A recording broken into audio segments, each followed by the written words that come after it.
Welcome to this explainer. Okay, we're going to dive right into things today because we're exploring a totally fascinating and honestly a highly charged cultural transformation.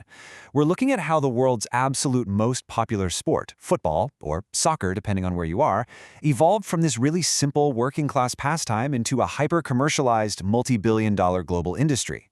But more importantly, we're going to dig into the data, the historical records, and the academic research to understand the grassroots fight against commercialism and the organized movement of fans trying to take their game back. To understand why fans are so frustrated right now, we literally just have to look at the math. A staggering 1,000%. Over a 20-year period, as broadcast revenues absolutely exploded, player wages rose by over 1,000%. And at the exact same time, local wages definitely did not keep up, and ticket prices for your average fans skyrocketed by over 700% in some cases. So the sport didn't just get richer, it fundamentally gentrified. The game became far, far less accessible to the very working-class communities that built it in the first place.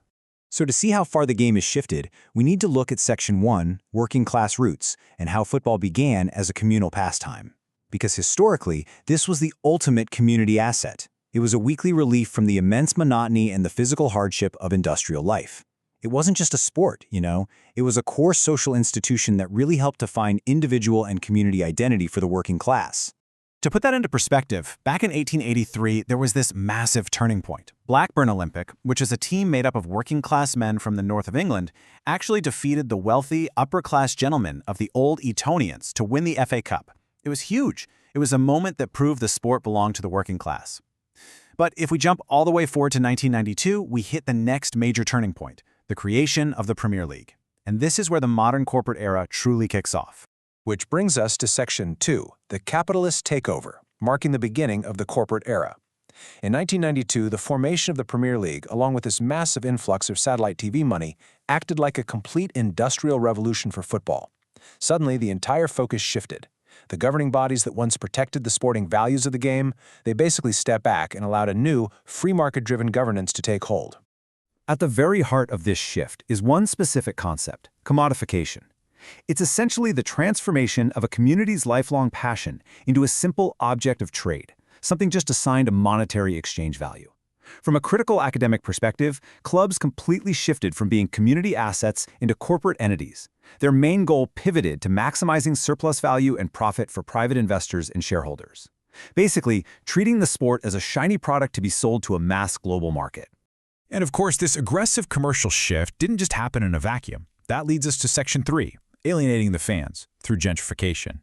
Sociologists and economists are actually using established academic frameworks to analyze this exact phenomenon happening right in the football stadiums.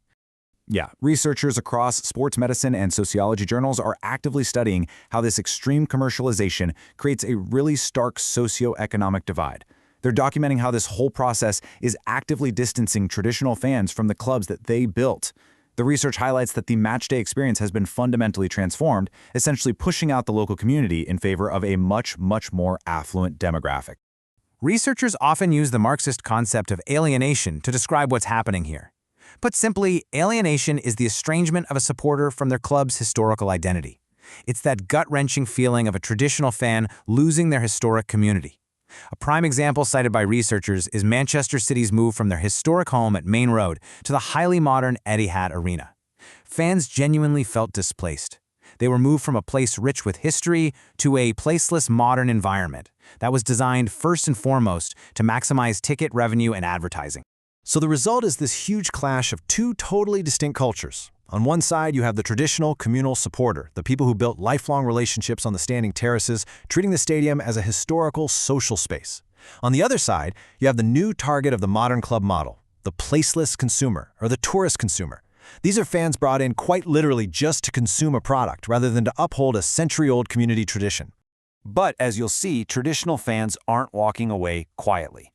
This sparks Section 4, Against Modern Football, a cultural pushback. This anti-neoliberal grassroots subculture has sprung up all across Europe and beyond, and they are specifically pushing back against this corporate takeover. It's actually incredible. It represents fans from fierce rival clubs putting their differences completely aside to unite against extreme commercialism. So what exactly does this subculture want? Well, their demands are crystal clear. They want real supporter engagement and actual fan ownership models. They're fighting tooth and nail for lower, capped ticket prices. They want the return of safe standing zones to restore that lost matchday atmosphere. They're calling for massive governance reform. And for some of the more hardline supporters out there, there's even a push to allow traditional pyrotechnics in the stands, operating under the motto, no pyro, no party. At the end of the day, they just want to prioritize community over big business profit. Now, this isn't just a bunch of people complaining on internet message boards. That leads us directly into Section 5, the Grassroots Resistance, turning anger into action against greed. Disillusioned fans are banding together in incredibly creative, highly disruptive ways to reclaim their clubs from private investors and corporate greed. Which brings us to the big question. How exactly are fans actively fighting back to reclaim the soul of the sport? Let's pivot away from the economic theory for a second and look at some real-world grassroots rebellion. Consider two absolutely incredible examples of fan rebellion. In 2005, completely frustrated by the Glazer family's leverage buyout of Manchester United, a huge group of fans just walked away. They formed their own club, FC United of Manchester, which is entirely fan-owned and democratic. Even before that, in 2002, when the owners of Wimbledon FC decided to uproot the historic club and move it 56 miles away to Milton Keynes, the fans revolted. They flat out refused to follow the corporate franchise and instead started AFC Wimbledon from scratch. Both of these are the ultimate examples of fan-owned breakaways. And over in Germany, this resistance is actually institutionalized. They have the famous 50+1 rule. Introduced in 1998, it dictates that clubs must retain a majority of their own voting rights. This essentially ensures that fans keep a voting majority over private investors, keeping the power in the community. But even with this protection, fans remain hyper-vigilant. Recently, supporters of major Bundesliga clubs staged these massive protests against marketing priorities, like adding Monday night football games, by literally littering the pitch with tennis balls to force the games to stop. And you know what? These protests actually hit the bottom line. Take a staggering figure like £738,000. That is the exact amount of money saved for away fans by the Grassroots 20s Plenty campaign. Fan activism literally forced the incredibly wealthy Premier League to implement a £30 cap on away tickets. We've also seen incredible displays of solidarity, like when over 10,000 Liverpool fans staged a mass walkout in the 77th minute of a match just to protest high ticket prices. It absolutely proves that collective fan action works. All of this leaves us with one final, incredibly provocative question. Can grassroots resistance actually reverse the hyper-commercialization of global sports? Can these community-driven movements truly reclaim their cultural touchstones? Or is extreme commercialism just permanently here to stay? It's a fascinating battle between local community identity and global capitalism, and it's playing out every single weekend on pitches around the world. Thank you so much for joining me for this explainer. We'll see you next time.